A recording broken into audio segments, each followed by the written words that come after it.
မင်္ဂလာပေါင်းနဲ့ပြည့်စုံကြပါစေမြန်မာခေဆက်သတင်းဌာနကကျွန်တော်နိုင်စိုးအောင်ပါအကြမ်းဖက်သမားတွေက3ရက်အတွင်းမန္တလေးတိုင်းတရားကြီးအတွင်းရှိမိထီလာမြို့နယ်တတက်ဦးမြို့နယ်ညောင်ဦးမြို့နယ်နဲ့စင်ကူးမြို့နယ်တို့မှာအရက်သားပြည်သူ73ဦးကိုတပ်ဖြတ်ခဲ့တဲ့သတင်းဖြစ်ပါတယ်ပြီးခဲ့တဲ့ဇူလိုင်24ရက်နနက်6နာရီကျော်အချိန်ကမန္တလေးတိုင်းတရားကြီးညောင်ဦးမြို့နယ်တောင်ဖီရွာမှကျေးရွာရှိကုံစုံဆိုင်တစ်ခုမှာစီပင်သာကျေးရွာအုပ်ချုပ်ရေးမှူးဦးကျော်နိုင်ဦးနဲ့ရွာသား၄ဦးတို့စုဖွဲ့ထိုင်ပြီးစကားပြောနေချိန်အကြမ်းဖက်သမား6ဦးဆိုင်ကယ်3စီးနဲ့ရောက်ရှိလာပြီးတနက်တွေနဲ့ပစ်ခတ်ခဲ့တာဖြစ်ပါတယ်။ပစ်ခတ်ခံရမှုကြောင့်အသက်48နှစ်အရွယ်ရှိစီပင်သာကျေးရွာအုပ်ချုပ်ရေးမှူးဦးကျော်နိုင်ဦးနဲ့အသက်35နှစ်အရွယ်ဦးသက်လွင်ဦးအသက်36နှစ်အရွယ်ဦးကျော်ဝင်းအသက်42နှစ်အရွယ်ရှိဦးမင်းထွန်းတို့မှကြီးထိတန်ရာတွေရရှိပြီးတေဆုံးခဲ့က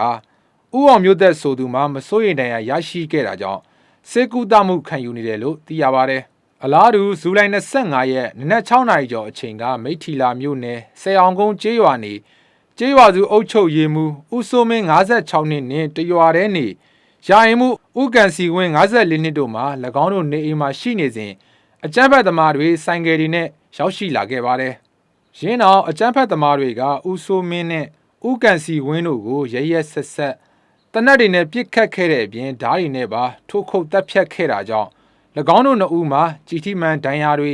ဓားဒဏ်ရာတွေကြောင့်နေအိမ်တွေမှာပဲတေဆုံးသွားခဲ့ရတယ်လို့သိရပါတယ်။ဒါအပြင်ဦးစိုးမင်းနေအိမ်မှာရှိတဲ့ဆိုင်ကယ်တစ်စီးလက်ကင်ဖုံးနှလုံးနဲ့ဦးကန်စီဝင်းနေအိမ်ရှိရွှေလက်ကောက်3ကွင်းရွှေစဲကြိုးတကုံးဆိုင်ကယ်တစ်စီးတို့ကိုလည်းအကြမ်းဖက်သမားတွေကချိန်ချောက်လူရက်ယူဆောင်သွားခဲ့တယ်လို့သိရပါတယ်။အလားတူဇူလိုင်25ရက်နနက်8နာရီဝန်းကျင်အချိန်ကတတဦးမြို့နယ်ကြက်ပြင်ကျေးရွာရှိကြက်ချံကို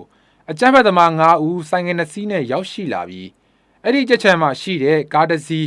ဆိုင်ကယ်2စီးနဲ့လက်ကင်ဖုံး3လုံးငွေ9သိန်းကျပ်ကိုလူရက်ယူဆောင်ခဲ့ပါတယ်။ဒါအပြင်ကြက်ချံလူသမားဖြစ်တဲ့နထိုးကြီးမြို့နယ်ပဲချက်ကျေးရွာနေအသက်28နှစ်အရွယ်ရှိမတ်ယူဝေကိုအကြမ်းဖက်သမားတွေကအကြောင်းမဲ့ပြစ်ခတ်ခဲ့တာကြောင့်ကြီးထိတန်ရာတွေရရှိခဲ့ပြီးတေဆုံးသွားခဲ့တယ်လို့သိရပါတယ်။အဲဒီနောက်ဇူလိုင်25ရက်နနက်9နာရီဝန်းကျင်အချိန်ကညောင်ဦးမြို့နယ်ထိုင်ရိုင်တော်ကျေးရွာနေဦးညံပိုနေအိမ်မှာရှိနေစဉ်အကြမ်းဖက်သမား9ဦးဆိုင်ငယ်3စီးနဲ့ရောက်ရှိလာခဲ့ပါတယ်။အကြမ်းဖက်သမားတွေက58နှစ်အရွယ်ရှိဦးညံပိုကိုအကြောင်းမဲ့တနက်နဲ့ပြစ်ခတ်ခဲ့တာကြောင့်၎င်းမှာကြီးထိတန်ရာတွေရရှိခဲ့ပြီးနေအိမ်မှာပဲတေဆုံးသွားခဲ့တယ်လို့သိရပါတယ်။ဒါအပြင်ဇူလိုင်26ရက်ည8နာရီဝန်းကျင်အချိန်ကလည်းစင်ကူးမြို့နယ်ရှောက်ပင်ရိုးကျေးရွာအုပ်စု